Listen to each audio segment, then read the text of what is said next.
Luto tayo, magmukbang tayo ng adobong manok na may gata. Ang sarap nito, kain tayo. Bumili ako ng manok kanina, napag-isipan ko magluto ako ng manok. So, bumili ako ng dahon ng laurel, at saka sili, yung ingredients, yan, coconut milk, at saka manok. So, lutuin ko yan, para sa ating mukbang. O, diba? Ang sarap. Ayan, i-ano ko mo yan, i-frozen kasi maraming ice. Ayan, hiwain ko na siya. Kalahati lang ang ganon ko, lutuin ko. Ay, ang sarap. Habang naghihiwa ako niya, napaisip ko na ang sarap talaga magluto ng manok na adobo na may gata. O diba? Sobrang laki kasi, sobrang liit ang kutsilyo kaya ginamitan ko ng malaki. Ayan. Ayan, hiwa. Ang tagal mo, ang tagal mo. Ikaw, nagbigay sa akin ng panakit sa puso ko. Hiwain kita ng todo. Ikaw talaga na ano na ako sa'yo, ha? Ganon ka, magbigay ng sakit sa akin. Kaya ako na naman ang dudurog sa'yo. Dudurogin ko yung puso mo. Dudurogin din kita. Ayan, itago ko yung kalahati para next days na naman. Kasi kuripot yung amo ko eh. Yan, hiniwa ko na siya. Hiwain ko na siya ng paliit-liit. Kasi dalawa lang kami matanda magkain ng manok. So, hinihiwain ko na yan. So, habang hinihiwa ko na, paisip ko yung ex ko, paano nila ako hinihiwa sa puso. Ganon din ang gagawin ko sa kanila. Hinihiwa nila yung puso ko. Ganon, durog na durog. Ayan, hindi kaya ng maliit na kutsilyo. Kailangan ng malaking kutsilyo para madurog talaga. Ayan, hiwain ng hiwain. Ayan. Para maliit ang hiwa. Kasi matanda, maliit lang kain eh. O, diba? So, ganon. Ayan. Ayan. Ayan na siya. Kaya ayan, hugasan ko muna. O, namasan ko ng 2 beses para malinis na linis. Ayan. Ayan. Saka, ayan. O, diba? Hugasan ng hugasan yan. Ayan, kinuha ko na yung mga ingredients para i-marinate ko muna siya bago lutuin. So, ayan na yung dahon ng laurel, yung paminta. Ayan, ihalo ko dyan. At saka yung black pepper.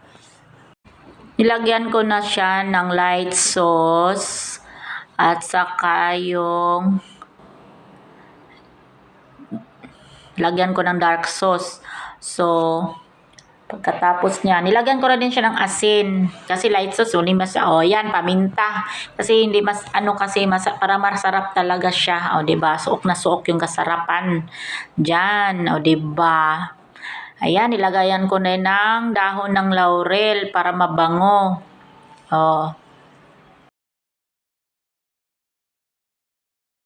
Lagyan ko rin siya ng ahos para masarap, diba? Para mabango. So, ayan. Yan.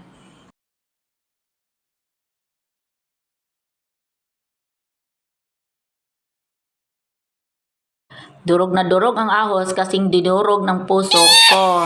Sobrang liit talaga. Ayan, ilagay ko na yan sa Tupperware na manok. Ilagay natin dyan yung ahos. Ihalo natin para mabango talaga. Sobrang bango ang ating lulutuin mamaya. O, diba? Pagkatapos niyan, ilagay ko sa ref. Mamayang 6:00 ng hapon, magluluto ako pang dinner namin ni Tanda.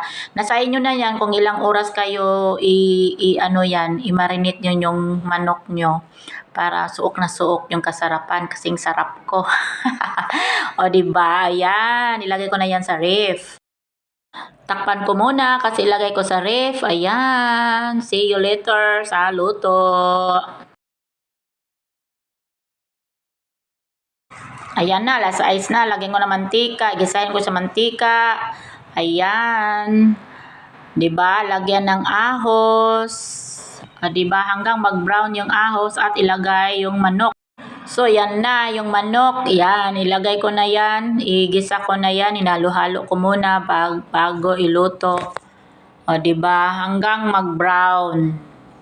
Ayan, lagyan ko ng sili para maanghang-anghang. Depende na sa'yo kung gusto mo may sili yung ulam mo. Ayan, na-brown na yung ahos. Ilagay na yung manok. Hanggang mag-brown yung manok. Yan.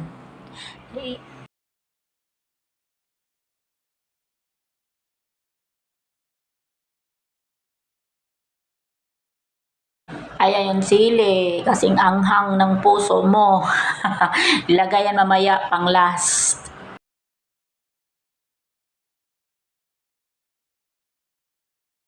Ayan, na-brown na yung manok. Ayan na, nag-brown na siya. At ilagay na yung ilagay na yung sauce dyan, yung binabad siya, yung marinate na sauce, ilagay natin dyan.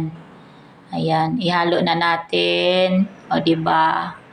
Ayan, lagyan mo na ang konting tubig kasi i-ano natin yan, palabutin yung manok hanggang maglambot na. Pag ilalambot na yan, so maya-maya, pag malalambot na yan, ilagay na yung gata.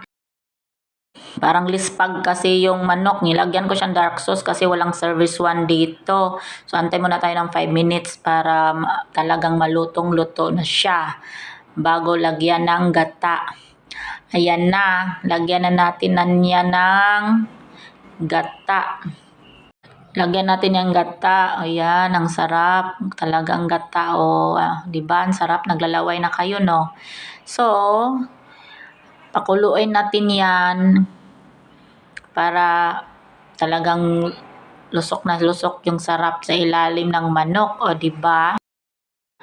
Ayan, lagyan na natin ng sili. Depende na sa'yo kung mahilig ka ng sili. Pero masarap talaga pag may sili kasi nandun maramdaman mo yung sarap, diba? Tapos yung gata. Ayan na, ang sarap talaga ng luto ko, diba? O, naglalaway ka na dyan. Kain na tayo. So, tikman ko yung luto ko. Ang sarap, o, diba? Tikman ko siya para ma-feel ko yung sarap. O, diba? Ayan, tikman ko na. Ay, ang sarap. Grabe. Ang sarap. Kasing sarap ko. O, diba? O, ito na guys. Luto ko.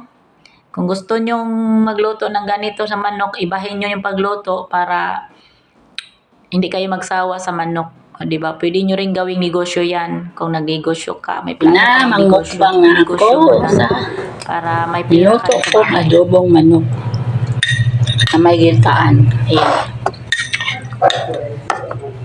Sarap. Bang.